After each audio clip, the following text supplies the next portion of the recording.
I still remember the night before my birthday like it was yesterday. I was in my bedroom, sorting through outfits for the next day, humming softly to myself, feeling that little flutter of excitement that comes with turning another year older. At 27, I thought I had my life perfectly balanced, a job I loved, a boyfriend who adored me, and my twin sister Lila.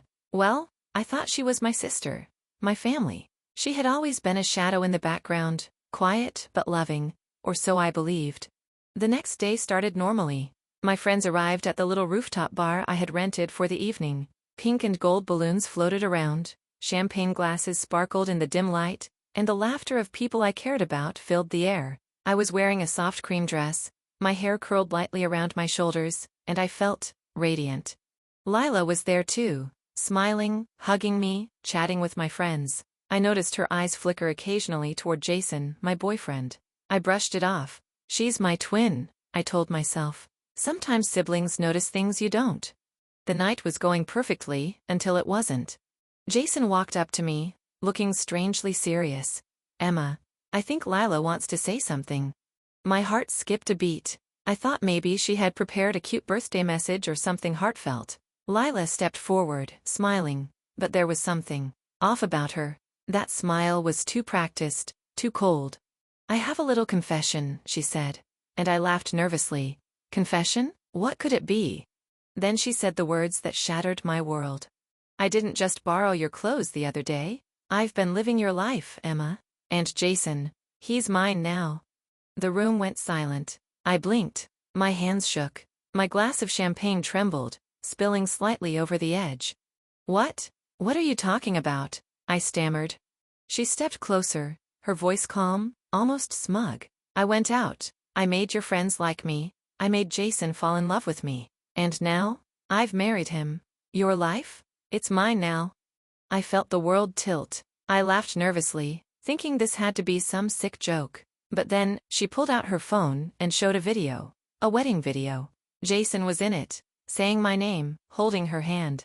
My hand flew to my mouth, and I felt my knees weaken. My friends whispered, their eyes wide. Jason's expression was frozen, as if caught between shock and shame. I couldn't breathe. I wanted to scream, to hit her, to shake her until she confessed it wasn't true. But the cold reality of the video hit me like a train. My twin, my sister, had stolen my life. I felt a heat rise in my chest. Not sadness, not heartbreak, but rage. How could she do this? How could she take everything from me without a second thought? That night, I barely remember leaving the party. I drove home in silence, gripping the steering wheel so tightly my knuckles turned white. Jason had followed, trying to explain, trying to say it wasn't what it looked like. But I couldn't hear him. My mind was a storm of betrayal and disbelief. I locked myself in my apartment and sat on the edge of my bed, staring at the ceiling. I had always known Lila was ambitious, but this was something else entirely. She didn't just want what I had. She wanted me, and she had gone to extraordinary lengths to take it. I remembered the nights we shared as kids, the way we used to whisper secrets in our bedrooms, the way she used to comfort me when I was sad. How was any of that real? I couldn't reconcile the sister I loved with the woman who had destroyed my life in one calculated move. I pulled out my laptop and started digging. Old messages, texts, photos. And there it was. The pattern. She had been planning this for months.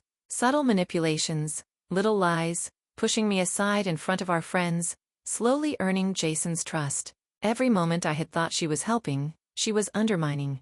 Every hug, every laugh, every time I thought I could trust her, she was already one step ahead. I closed the laptop, feeling hollow. I wanted to cry. I wanted to scream. But most of all, I wanted revenge. That night, I lay awake, plotting, not just small revenge, something that would shatter her the way she had shattered me, something she would never see coming. I knew one thing, this was personal. And it wasn't just about Jason, it was about my life, my identity, my very sense of self. Lila had crossed a line, and I wasn't going to let her get away with it. Little did she know, the game had already begun. The next morning, I woke to a quiet apartment that felt emptier than it had ever been. Sunlight streamed through the blinds, mocking me with its normalcy. I sat on the edge of my bed, staring at the floor, trying to make sense of the storm my life had become overnight. Lila, My own twin, my sister, had stolen everything from me. Jason's texts flooded my phone. Emma, please let me explain. It's complicated. I never meant for this to happen. You have to believe me. Every message made my stomach churn. I didn't trust him. I couldn't. Not after seeing the wedding video. Not after realizing how carefully Lila had orchestrated this. I spent the morning in a haze, replaying the betrayal in my mind. My friends had called, some crying, some angry. Olivia, my best friend, had come over almost immediately. She didn't need to say much. She just sat with me on the couch, letting me cry, letting me rage, letting me scream into the silence. She understood that no words could fix this. Not yet. I can't believe she did this, I whispered, my voice breaking. She's your sister, Olivia said softly, and sisters can be monsters when they want something. I glared at her, tears in my eyes. Monster doesn't even cover it. She's calculated.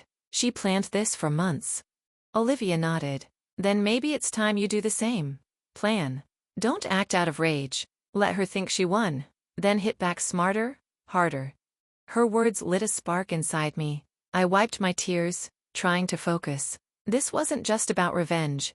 It was about reclaiming my life, my identity, my happiness, and I wasn't going to let Lila win. Not for a second. I started by gathering evidence. I dug through messages, emails, photos, receipts, anything that could show the truth. Every screenshot, every photo of Jason with her that she tried to keep private, every manipulated text she had sent me. I saved it all. The more I collected, the more control I felt. Lila had underestimated me. She thought I would crumble, that I would be destroyed. But what she didn't realize was that betrayal had a way of sharpening focus. Rage made my mind cold and precise. It wasn't about hurting her out of anger. It was about showing her that she couldn't erase me. I started small. I began dropping hints in conversation to friends and family, subtle little truths about what had happened. It's strange, isn't it? I'd say casually, how Lila suddenly became so involved with my life. And Jason? Their reactions were priceless. A mixture of confusion, shock, and curiosity. Meanwhile, Jason tried to call me multiple times. I didn't answer. Every time I saw his name pop up on my phone, I felt the urge to scream. How could he let this happen? How could he allow himself to be manipulated by her while I was left broken? I knew confronting him would come later, but only after Lila got a taste of what it felt like to be powerless. I started imagining scenarios in my head, little psychological games I could play. What if I made her realize she had lost her audience? What if I exposed her lies in a way that left her scrambling? Every scenario felt deliciously satisfying. Then came the hardest part, pretending to be okay. In public, I smiled. I laughed. I acted as if everything was normal. But inside, I was sharpening my strategy, plotting every move. People around me had no idea that the quiet, composed Emma they saw was a woman brimming with calculated vengeance. I also reached out to a few close friends for help. Mark, my brother, had always been protective, even though he didn't live nearby. Once I told him what happened, he was furious on my behalf. She's your twin? Your sister? He asked, incredulous. She had no right. I swear, if she thinks she can just walk over you. I laughed bitterly. I know, right? That's why I need a plan. Not just any plan. A perfect one. Something that shows her exactly what she lost and what she could have had, and what she'll never get back. Over the next week, I became obsessed. I tracked her movements, her posts on social media, even little hints of conversations she thought I wouldn't notice. I learned that she loved attention, that she thrived when others were impressed by her, when she could make herself look perfect. That was my leverage. Her ego would be the weapon I used. I also started documenting my own life meticulously. Every photo, every post, every little success, I saved it in a folder labeled Emma. If Lila thought she could take my life, she would have to prove she was better. And the reality was, she wasn't. Then came the idea that would form the backbone of my revenge. A public reveal, at the perfect moment, showing everyone the truth. I didn't want to yell, didn't want to scream. I wanted her to feel small, powerless, the way I had felt the day she stole my life. I wanted the humiliation to sting in the open, where it would matter. I spent nights writing, planning every line I would say, every image I would show, every reaction I wanted to provoke. The more I planned, the more the anger turned into excitement. This wasn't just revenge. It was justice. And it had to be perfect. The day I finalized my plan, I looked at my reflection in the mirror. I didn't see the betrayed sister anymore. I saw a woman transformed, sharp, focused, ready. My heart still hurt. Yes, but it was under control. It fueled me. It sharpened me. I sent a final text to Jason, who had been trying to reach me relentlessly. Don't contact me until I say so. This isn't about you. This is about her. And it's going to be unforgettable. As I hit send, I felt the first real spark of power I had felt since the betrayal. The tables were about to turn, and Lila would never see it coming. Little did she know, the sister she had tried to erase was already planning her downfall.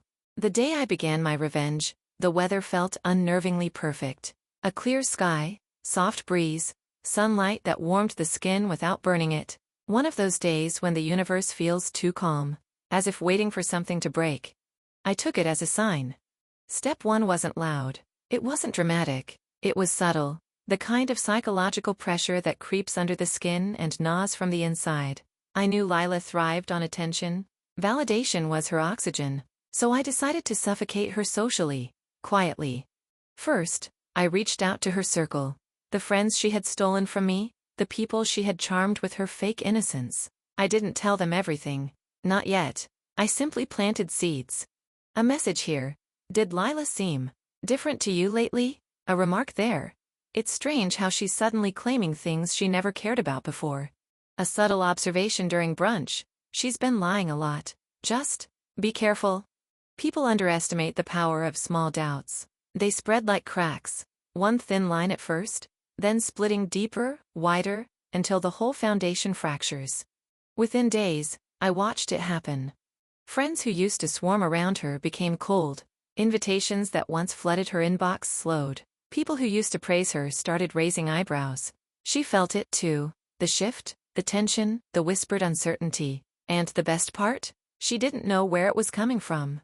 I kept my distance for a while, letting the tension simmer, letting her paranoia grow.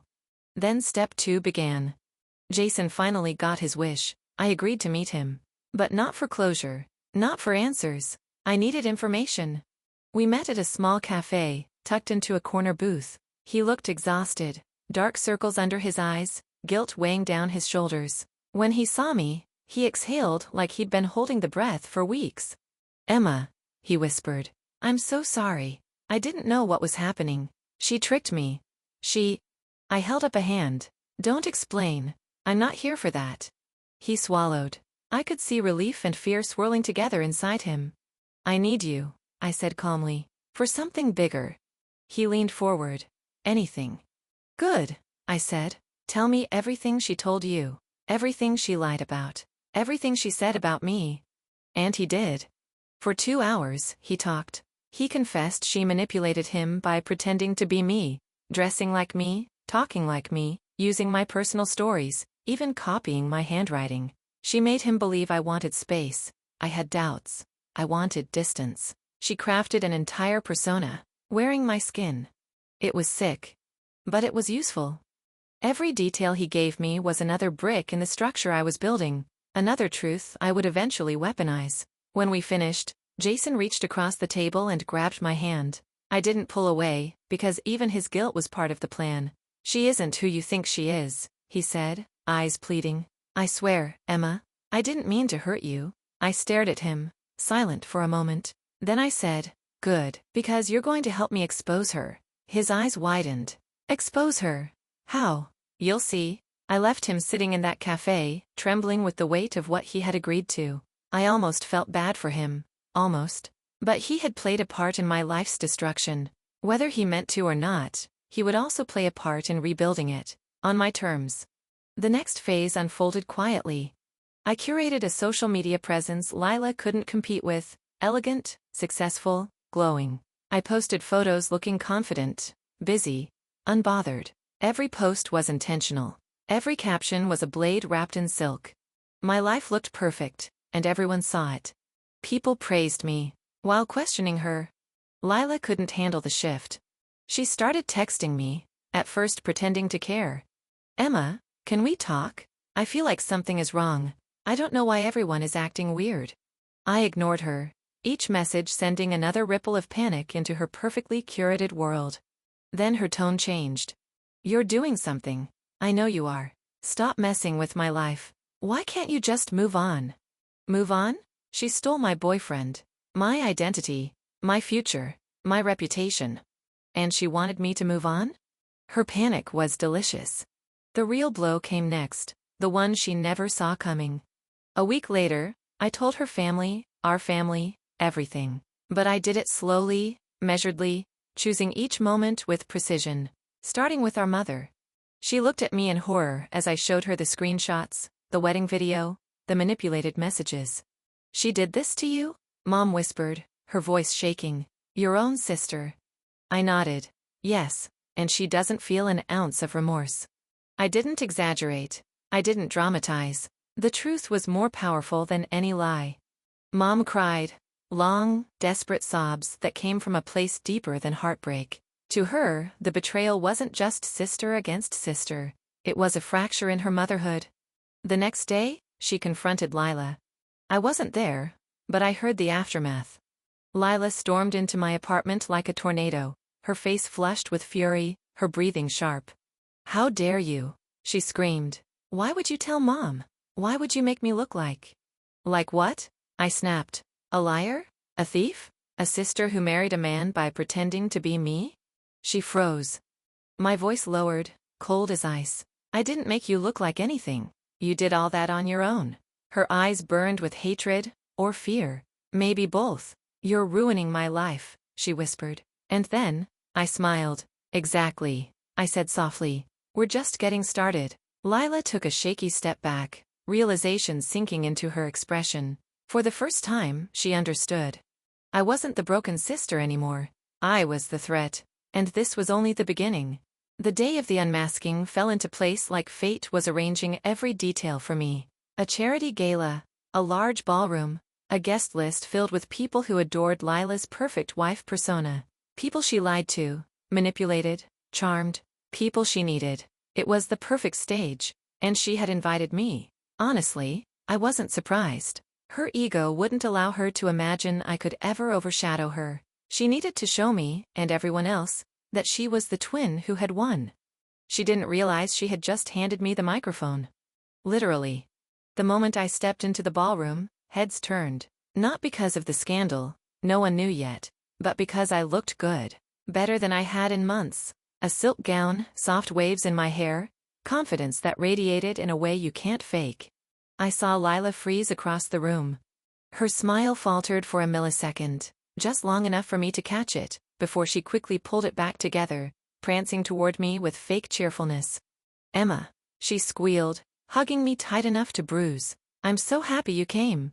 I hugged her back with a sweet, deadly smile. Something in her eyes flickered, fear, suspicion, something she couldn't quite place. I wouldn't miss it for the world, I said softly.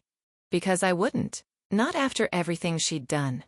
I spent the next hour drifting between groups, talking, laughing, planting small truths through light conversation the way a gardener plants seeds before spring. People asked how I'd been. I answered just vaguely enough to stir concern.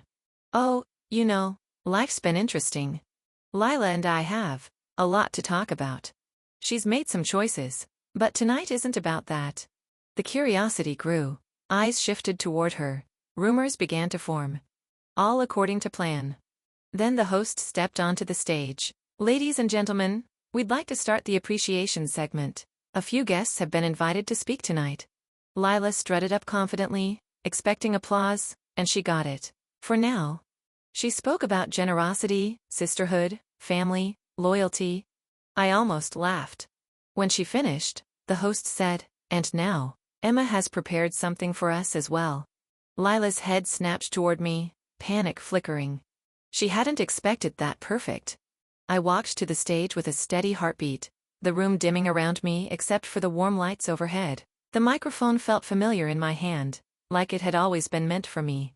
Hi everyone, I began gently. I'll keep this short. I just want to share something important. Lila's smile was glued on, but I saw the tremor in her jaw. I continued. Life is strange. One day you think you know someone, really know them, only to discover that everything you believed was just a mask. People looked at each other. I glanced at Lila, whose expression was tightening by the second. So tonight, I want to share a story, I said. A true one. A small gasp went through the room. I clicked the remote in my hand. The first slide flashed onto the ballroom screen behind me. A screenshot of text messages. Her texts, the ones she sent pretending to be me. The audience murmured in confusion.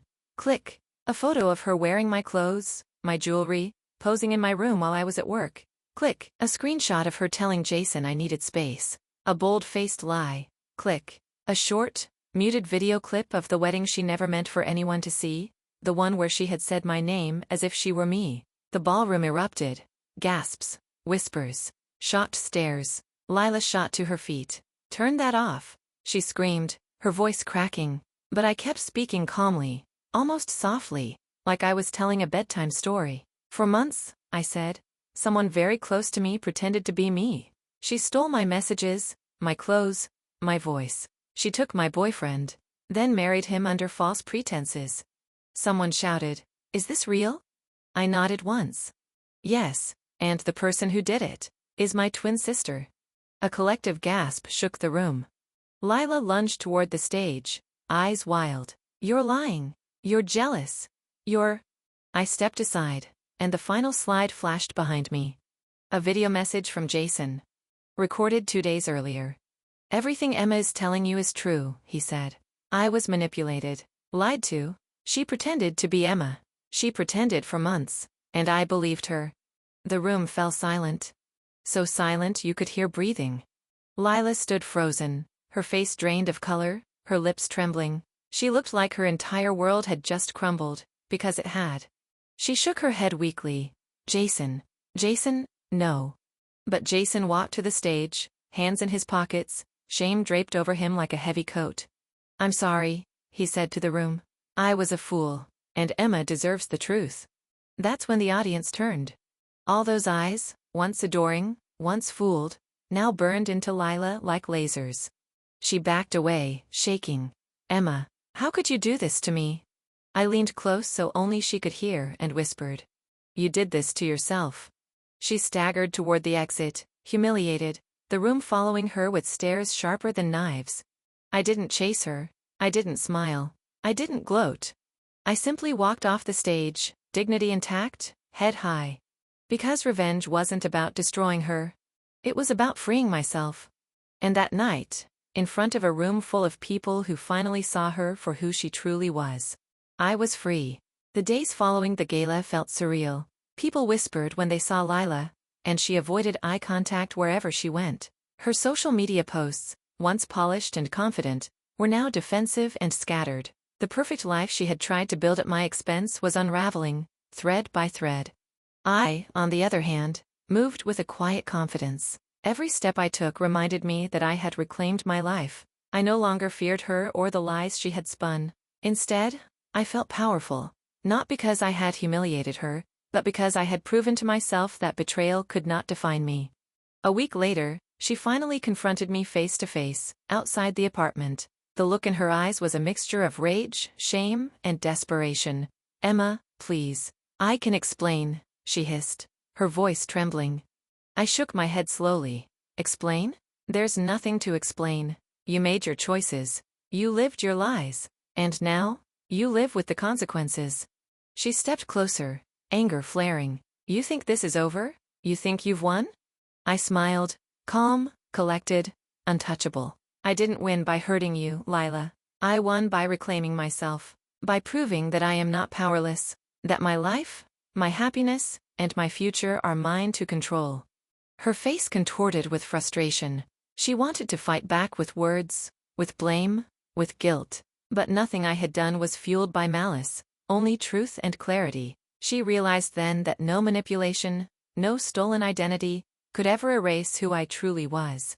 Over the next few weeks, I focused on building myself and my life. I reconnected with friends who had distanced themselves because of her schemes. I re-established my work, pouring energy into projects I had once neglected. I made small but deliberate changes to my life that reminded me, every day, of my autonomy and strength.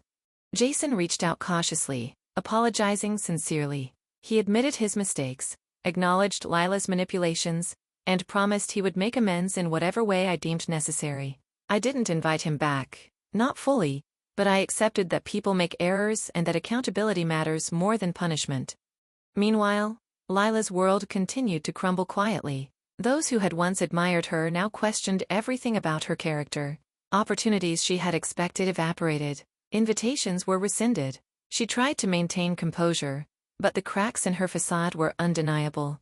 One afternoon, as I walked through town, I noticed people glancing at me differently, with respect, curiosity, and admiration.